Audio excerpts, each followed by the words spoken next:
જય માળી જય સદગુરુદેવ. જય માળી જય સદગુરુદેવ. કાકા તમારું નામ શું છે? દલપતભાઈ. દલપતભાઈ, ક્યાંથી આવો છો? ગામ જીવાપર.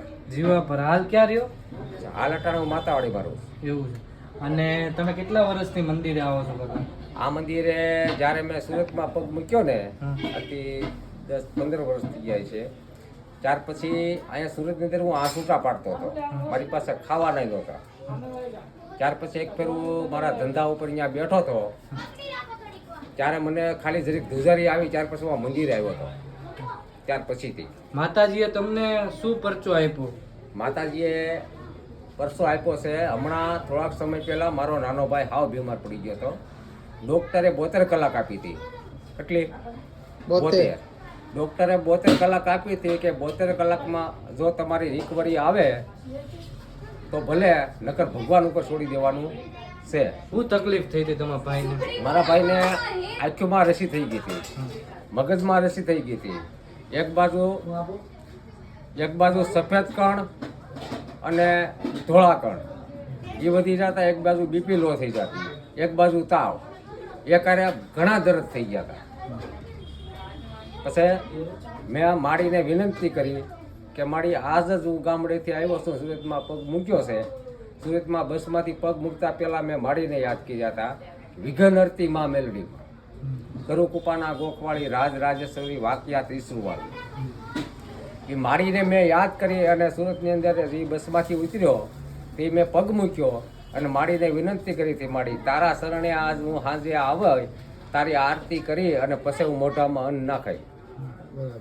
અને વળતે દિવસે મારા ભાઈને સોમવાર આવતો હતો. પછી અહીંયા વરાસામાં તો અમે જાણી લીધું હતું કે રૂપિયા દેતા કેસ આપણો ફેલ હતો. પછી ત્યાર પછી સારું ઓનલાઈનમાં ડૉક્ટર ગોત્યો. પછી મેં માડીને વિનંતી કરી, માડી મારો ભાઈ દવાખાને છે, એટલે મારા ધંધેથી રસ્તામાં હાલ્યો તો વિનંતી કરતો કે મારી મારો ભાઈ અટાણે દવાખાને લઈ ગયા છે, હું તારા શરણે આવું છું. મારી પાસે રૂપિયા અને મારું ખાલી ઘર છે અને તારી સેવા મારી પાસે, મારા પરિવાર પાસે મારી કાંઈ છે નહીં. પછી હું માડીના શરણે આવ્યો અને આમ મારા ભાઈને દવાખાને લઈ ગયા.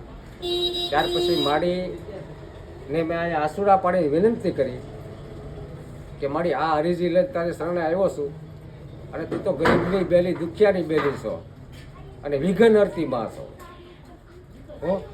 પછી અહીંયા માને મેં મારી અરજી જે મૂકવાની હતી માના શરણે આહુડા પાડીને મૂકી. ત્યાર પછી મને એવી ઈચ્છા થઈ હતી કે મારી મારો જો ભાવ હોય તારી માટેમાં, આ જવા તારા ગુણવા ગાતો હોય અને જો તારો ભાવ હોય મારી તો મને ભેગા થાય હોય એમ. પછી મેં મંદિરમાંથી એક ચક્કર માડીના ઓફિસે મારી અને ત્યાંથી બીજી ચક્કર પાછી માડીના મંદિરમાં મારી. પછી બહાર નીકળ્યો ત્યાં માડી મને ઓફિસના દરવાજે ભેગા થઈ ગયા માં મેલડીમાં. પછી મેં માડીને આપી તે મારા આસુડાની જ્યારે વાત કરી, મારી મારા ભાઈને આ તકલીફ છે. પછી માડીએ મને પડખે ઊભો રાખી જમણા ખંભા પાસે હાથ રાખી કીધું કે કાંઈ ઉપાધિકરમાં કાંઈ નહીં, તો સારું થઈ જાય.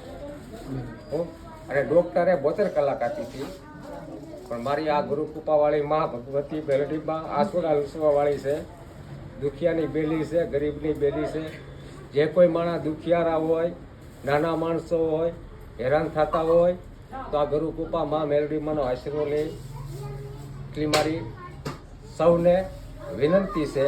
અને ડૉક્ટરે જે 72 કલાક આપી હતી, 24 કલાક પહેલાં આ મારા માડી ગુરુકૃપાવાળી મેલડીમાંની દયાથી 24 કલાક પહેલાં 1 કલાકે રિકવરી મારી માડીએ લાવી હતી. બોલો શ્રી મેલડી માત કી જય.